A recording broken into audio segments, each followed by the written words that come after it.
You know, a lot of people dream of their wedding day, the dress, the suit, the flowers, the food, the family and friends, and everybody is joyful and they all lived happily ever after. Yay! But what happens when it's time to pay the bills? Because after that, you guys have to go home, right? How do you decide who pays for the groceries and who pays for the rent? Who takes care of the children? Who pays for the bond? What happens in the event of one of you taking care of extended family, especially if the woman or the man or either of you have been helping their family financially as the breadwinner?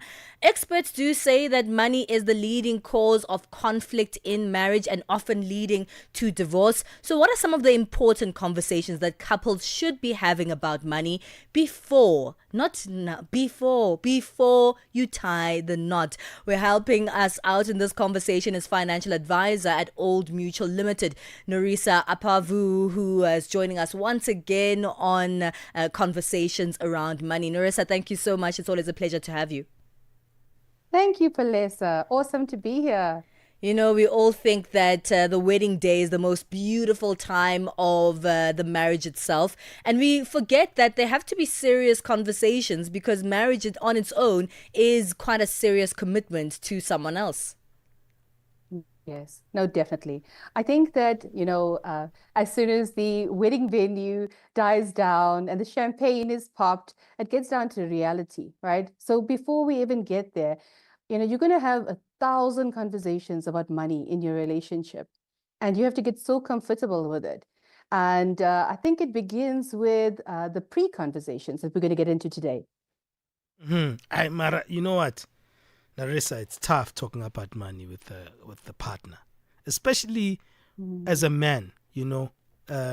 Initiating that conversation. I'm sure even as a woman, how do you start that conversation? Because it makes things a little bit awkward at times. Like, I'm in this relationship for your money, or I'm in this to get something out of you. At times, it can be misinterpreted like that. How do we break that stigma? Yeah. Benjamin, I'm glad that you asked that question. Some people don't want to talk about finances and they feel that it's uncomfortable. But if we go right back to the beginning, before you even get married, you're going to have to bring up this uncomfortable topic. If we think about most of the individuals on this line, most people have spent so much of time educating themselves, looking for the correct job. Why wouldn't you interview your partner? So I think it's about interviewing, having those healthy Sure. conversations, and starting small. So, discuss the common themes with your partner. It's also the psychology. How did your partner grow up with money? Was it from a place of scarcity?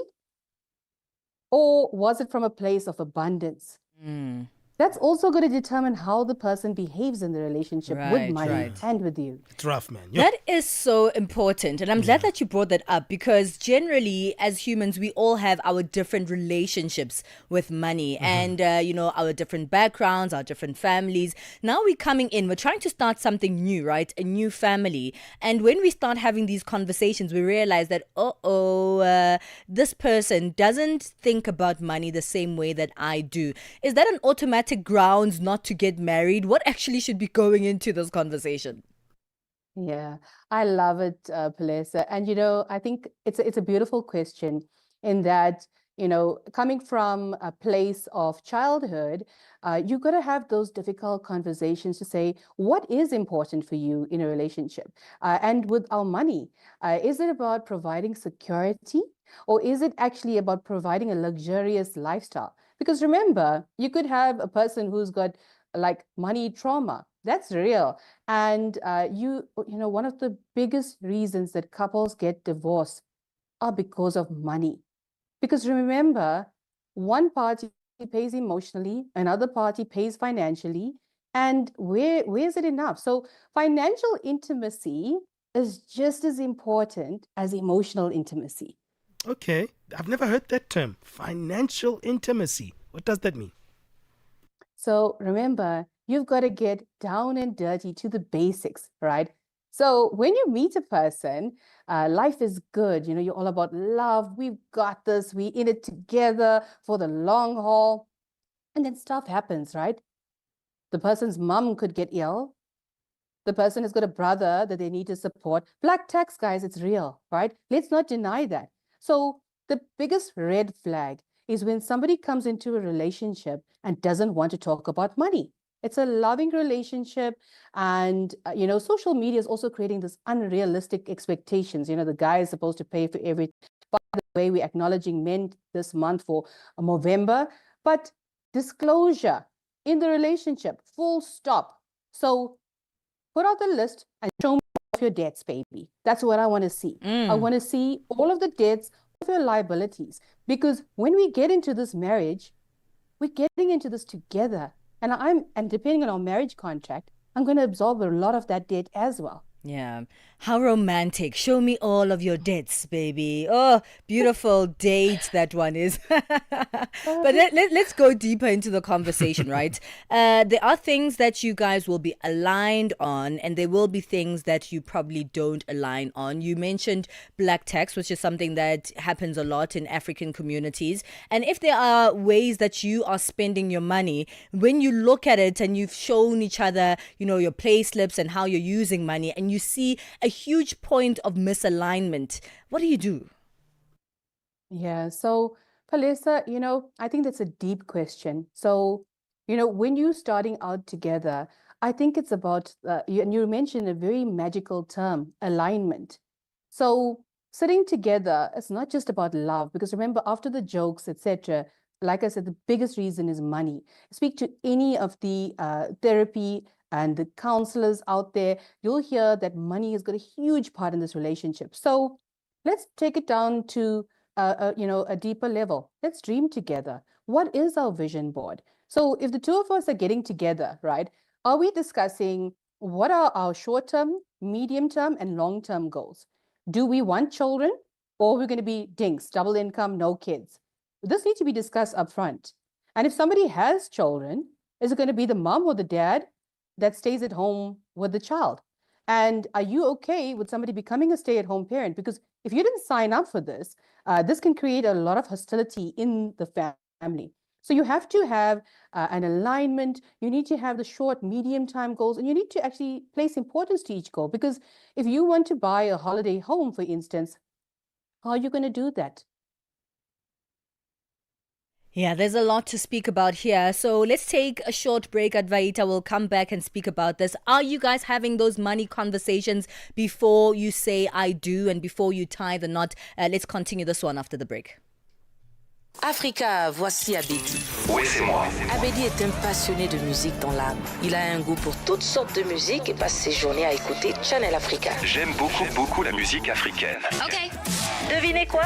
Channel Africa veut aider Abedi et les mélomanes du monde entier à découvrir encore plus de musique incroyable. C'est pourquoi Channel Africa appelle les artistes africains à soumettre leur musique. Chers artistes, n'oubliez pas de nous fournir toutes vos informations pertinentes à l'email adresse musique@channelafrica.co.za. Les soumissions sont votre chance d'être entendues, mais elles ne garantissent pas une playlist. Toutes les soumissions seront soigneusement examinées pour voir si elles répondent aux exigences de notre station. Channel Africa, la perspective africaine. Global leaders, African insights. Follow the G20 summit with Channel Africa as it happens. Hey, we're talking money this particular hour. We are chatting a little bit about how do you start that money conversation, especially when you've started a serious relationship and you're moving toward courtship. And hey, the serious thing here is let's get married, baby. But the ladies are saying here, both Pali and Neressa, love is not enough. Ladies, what's going on? Love is not enough. Love is not enough. All right, let's get into that, because that's what's interesting for me. Because for us gents, we know that even when we exercising our duty that's imposed by society, that we have to pay the bill, fit in the bill. So that's your responsibility. That's your way of showing the love. And maybe that's like the only way we can, according to the status quo in society.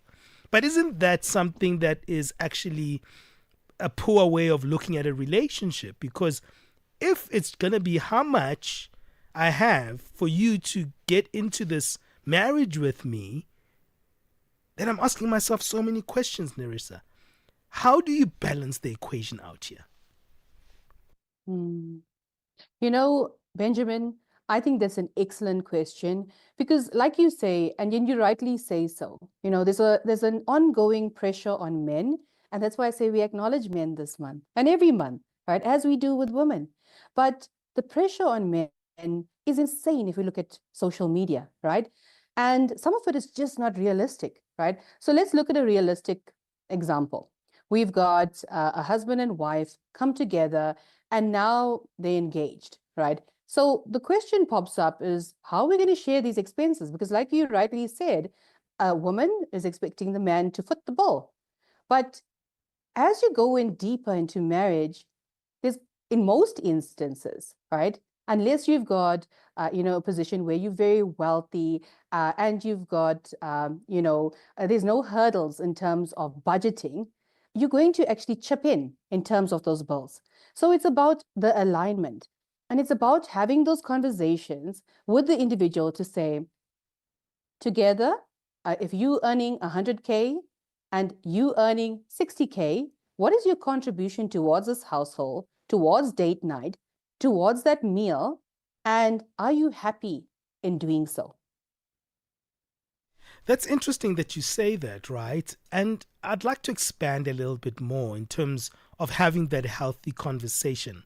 What must you be looking at when you're speaking with your partner? Do you go get your bank statement and say, baby, these are my expenses, these are my incomes? How are you happy with that? Does this make me an eligible partner for you? Is it that simple or is it bigger than that? Yeah. You see, Benjamin, that's a deep one, eh? So if we're getting into that, right, the question is, they often say, people want to share a bed and a baby, but not a bank account, right? And not a bank statement. So in saying that, maybe give it a trial run. So wedding season is going, we're happy, we're excited about the flowers and the cake and the dresses. So whilst we're doing that, the question is, do you have a joint account? Or do you have a single account? Remember, there's pros and cons to both of them. And not everybody is happy to have a joint account because you could have an individual who's very, very disciplined in their savings. And then they always, in most relationships, you have a spender and a saver. And the other one is actually spending. So the question is, what are the contributions of both parties to the relationship? And then you want to narrow it down to what are the bills? Is it, your home loan? Is it your rental? Is it food? And then who's the spender? Because the spender is going to buy a paddle bat for $5,000 or go on skincare treatments for another 10 grand. And then the saver is actually going to cut down on subscriptions. So that's how you'd go down to, the finality of narrowing down the budget. I don't like what's happening here at Vaita. When you said the spender, Benjamin pointed at me. How does he know anything about my relationship? I am not the spender, okay? You don't know anything, Benjamin. You know nothing about my spending habits. All right, well, we have to wrap up the conversation at Vaita. Let's chat a little bit about finding middle ground in those relationships. Of course, we want to think about now and what our financial situation is now. But we also have to think about, the goals that we have in the future. How do we work towards those together, right? Because we can speak about our financial situation today before we get married, but financial situations can change. Do we plan for what is to come or what we wish is to come, or do we just plan realistically? Yeah, no, I think great question, Palesa. And, you have to start somewhere. So today, digital finance has made a couple's movement amazing. You've got apps to track everything from money behavior to the psychology of saving, investing, tracking your finances. There's no reason why anyone, should actually be in a predicament. Start somewhere. So for me, it would be about having those honest conversations, sitting down together and saying to each other, all right, having, whether it's a financial prenup, So you have to make sure that if you're getting an antenuptial contract, discussing that upfront, discussing, like Benjamin highlighted earlier, the digital finance behaviors. Are you going to share bank statements? And if not, how does the contribution work? You're going to dream together. So you're going to go ahead, organize those goals in terms of short, medium, long-term goals. And then remember, there's a delicate balance as well. If one of the members, the spouse, is earning more, you could have a dominating situation. It's heartbreaking. Somebody exercising control and power and self-centeredness. So we need to also be careful and mindful of that piece as well. With high income earners actually taking advantage of the one who's a lower income contributor, whether it be male or female. So men and women deal with financial pressure, and you need conflict management skills. This is such a simple tool in marriage, but people are not educated enough about it. Marriage is supposed to be about being loved, nurtured, feeling safe. But the moment we mention money, people get really, really uncomfortable. So it's about becoming comfortable, because remember, you're going to have thousands of these conversations in your marriage. That is completely true. So many conversations to have. But how do we, when do we know that it's time to bring in an outside party? Maybe let's speak about that a little bit before we wrap up. Should a couple be seeking help? Because sometimes, both the people in the relationship aren't legal, aren't financial experts, and they don't really know much about finances themselves. Would it be beneficial for them to bring in a financial advisor, a third party who can help them look at the landscape of both their finances and help them merge successfully?